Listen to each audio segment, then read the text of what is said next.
interrupted conversation and set the food down on the table randomly, considering I don't remember who ordered what. Thanks, douchebag. Even though I hate asking, I have to ask if any of you want pepper, parmesan, or any of this drizzled shit. No thanks, we wouldn't want to cause any trouble. That's right, woman. Well, eat up, bitches. Gracias! Okay, what is the deal with people saying shit in Spanish? We're effing American. It's a cute way to say thank you. It makes me seem like the quirky kind of person who randomly inserts another language into the conversation. Say la vie. In fact, that made absolutely no sense, and we continue on with this downwardly spiraling conversation. Okay, so, Karen, when did you first start to realize that you wanted John to propose? Was it when you first met him, like I do, whenever I exchanged glances with any random guy on the street? Or was it at the end of your first date when you two realized that you were perfect for each other? No, actually, I hadn't even thought about it, so my mother brought it up. Mothers, the bane of our womanly existence. Yeah, usually I'm okay with my mother. Somewhat strange since the fight of '96. But we're doing better. And then the other day, out of the blue, she says, "Jane, you've been with John for a while, you're still not married." And I'm thinking to myself, have we been together that long? So I say I hadn't even thought about it, which is basically the truth. It was like 2 weeks ago. Since then, I had become obsessed with it. At work, when anybody so much as mentions marriages or weddings or relationships, I feel a twitch of anguish inside. I know how you feel. My mom is always like, Beth, you're 28 years old and I still don't have any grandkids. And I'm like, Mom, I've been single for like ever. How am I supposed to make babies? Sometimes when I look at babies, it makes me want to cry. But then I'm also smiling because like, who doesn't smile when they look at a baby? So I have this like weird combination of smiling and crying on my face, which generally tends to frighten them. You'd probably frighten them anyway, Beth, with the amount of makeup you wear. Anyway, Jane, you need to tell your mother to mind her own damn business. The values of her generation no longer apply to us. Nowadays, it is perfectly acceptable to be in a relationship while not being married. I don't know, Jane. Your mother might have a point. I mean, she's married, so she must know something about how to pin down a guy. No. I'm pretty sure she got married back in like the Stone Age when men courted their wives or whatever. But still, she tries to push her advice on me in small ways whenever we're out together.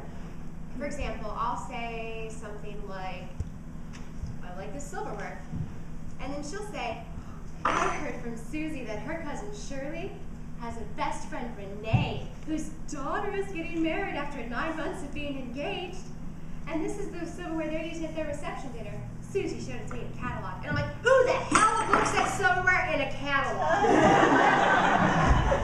Still, I smile and respond kindly, paying no attention to her mention of marriage. I can get quite annoyed. Doesn't it make you want to get married, though? Listening to stories of randomly far-fetched relations getting married. I think that'd make me want to get married even less, as it reinforces the social obligation and perpetual insistence of marriage these days. I don't know, guys. I guess I'm confused. Has John mentioned marriage at all? Have you dropped any obvious hints about it? Like what kind of hints? You know, the same sort of thing you do when you want a guy to ask you out.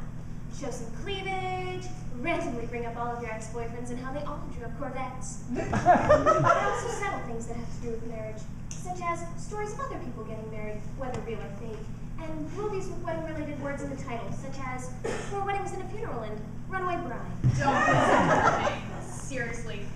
That is the worst advice I've heard for the duration of our friendship, including the time Beth told you to dress up as a sexy clown for Halloween. A sexy clown costume is better than your idea that she goes the ghost of Marie Curie, for crying out loud.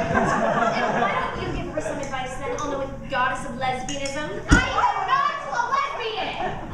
And I do have some advice. It's called don't get married. That's easy for you to say, considering that you don't believe in marriage, and you're going to end up alone, as an old war tag, alone, with only carrier pigeons to contact the outside world.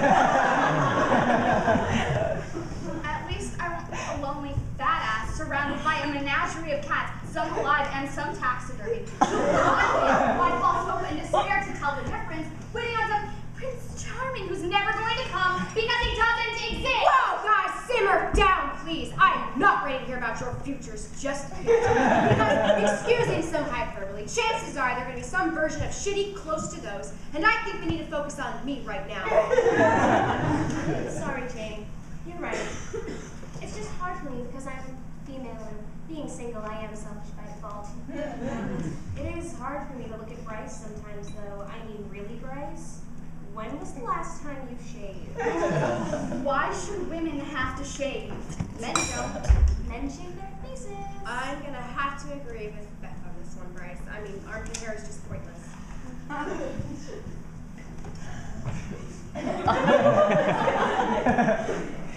Here are your bills.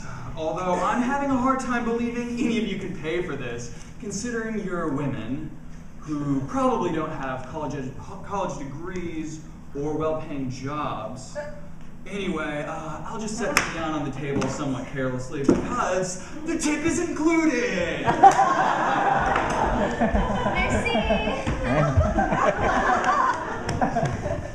I don't know, I guess I'm going to be somewhere between not getting married and forcing John to marry me. I don't know, Jane. That second option is sounding pretty good right now. Yeah, so was the first. I think I'm having some kind of epiphany. One that only could be had when a woman of moderation, such as myself, is juxtaposed between two women of such extremes as you two. It's becoming obvious to me now. What's becoming obvious? When people say things are obvious, I'm still never able to get it. It's because you're oblivious. Let me put it simply so you can understand. Let's say I wanted to buy a sweater, but I didn't know what kind of sweater to buy. Beth, you come along and tell me to buy pink. Which I totally would, because pink is the best color ever. Just watch the movie Legally Blonde. Right. So, Bryce comes along and she tells me to buy black. Because black is the color of her soul. I'd rather be painted black than painted stupid. That's my analogy. So I'm being told by both of you which colored sweaters to buy. And meanwhile, my mom is pushing me to buy a sweater as well. But then I realized I'm the one buying the sweater. So I should buy whatever sweater I want to buy. Which is the pink one, right? The point is it doesn't matter what color it is. It could be blue, orange, purple, green, or even pink or black. Whatever it is though, I'm the one picking it. Are we going shopping now? Because I love to go shopping. No, you brainless ignoramus. What Jane is trying to say is that she's making her own decisions about things, which, as an intelligent, empowered woman, I can respect. Thanks, Bryce. Alright, so which sweater are you going to buy then? I'll buy whatever I want, whenever I want. Awesome. So, are we going shopping now? Because, like, all of this talk of sweaters has made me hungry. Hungry for sweaters? Oh, jeez. I guess I'm so used to just thinking about how hungry I am. I meant that I just want to go shopping now. You are seriously the dumbest bitch I have ever met and will ever meet. Thank you. Actually, I think I'm going to go home and see John now. But thanks for going out with me and giving me terrible advice. I can always count on you two to help steer me in the completely wrong direction. No problem, Jane. We're always here for you. And I mean that in a very metaphoric way. I appreciate that, Bryce. All right, women. I hope none of these credit cards bounce. Oh, and I'm supposed to say, I hope you had a really nice evening with us. Or whatever other polite phrase you can come up with. Actually, we had a great time, despite having the world's biggest asshole of a waiter. I'm a man, you know. Yes, and probably the last one I will come into contact with for several weeks now. Wow. That is pathetic. On that note, I will quickly leave. It's like all guys are just playing hard to get or something. Yes, because that is a strategy most men employ with regards to women. So, do you two still want to go to the movies this weekend? I told John we might already have plans. Totally. As long as we are still seeing Love spelled backwards is love. I don't think we could read a movie. I refuse to see another romantic comedy telling women everywhere that their happy ending necessitates a man. Of course. And I'm sure that both of you will end up arguing about whatever movie you see, and then we'll end up seeing a movie that neither one of you particularly enjoys as a compromise.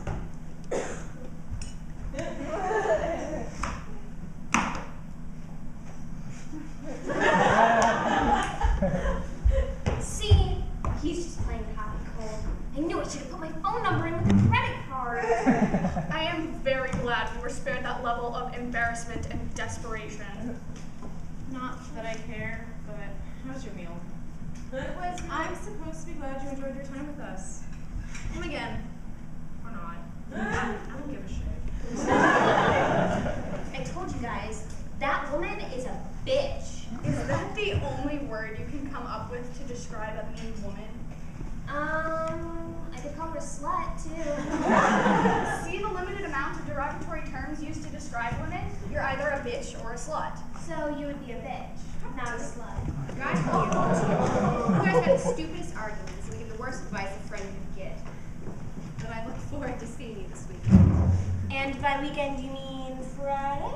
Saturday or Sunday, but you were close. I'll tell John you guys said hello. Yes, and remind him that I am single, because he probably has friends. Tell him I treat him as an equal. Don't we?